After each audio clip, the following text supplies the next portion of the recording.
Welcome to Elden Ring lore in 3 minutes or less. Today we're talking about a very interesting character, Nanaya. Let's go.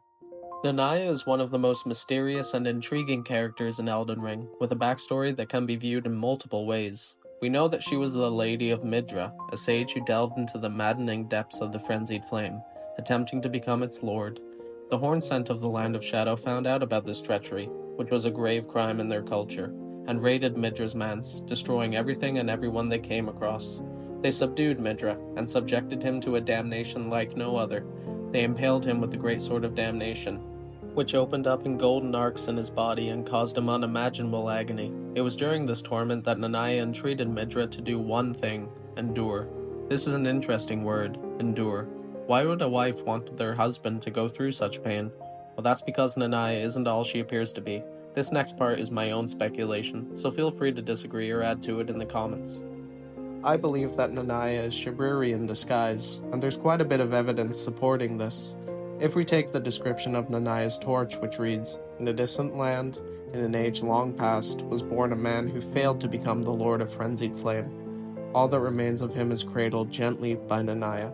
We can assume that Nanaya has been on a quest of sorts to find a being strong enough to inherit the Frenzied Flame, which is identical to Shabriri's goals, and so cradles the last failure prior to Midra.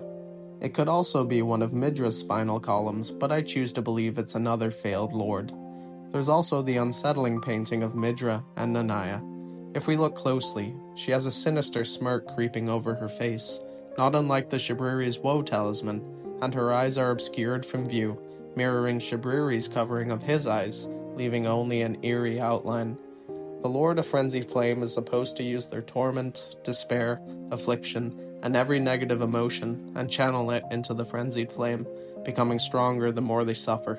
So it would make sense for Nanaya/Shabriri to tell Midra to endure in this regard to make him as strong as possible. On the other hand, Nanaya could also be viewed in a more tragic light. She could be a maiden of the Three Fingers, searching for a lord who could inherit the Frenzied Flame. She met Midra, convinced him to pursue the Frenzied Flame, and possibly fell in love with him, as in the painting she appears to be holding her stomach as if she's pregnant with his child. She could have told him to endure out of love for the Frenzied Flame, or she could have had second thoughts about it after witnessing the destruction of her home and torture of her husband, and told him to endure to keep the Frenzied Flame at bay. Whatever her motives, Nanaya's story ends with her seated in a chair in the Midra's manse library, clutching a small spinal column of unknown origin. Is it Midra's, another failed lord's, or even her child? We may never know. Subscribe for more.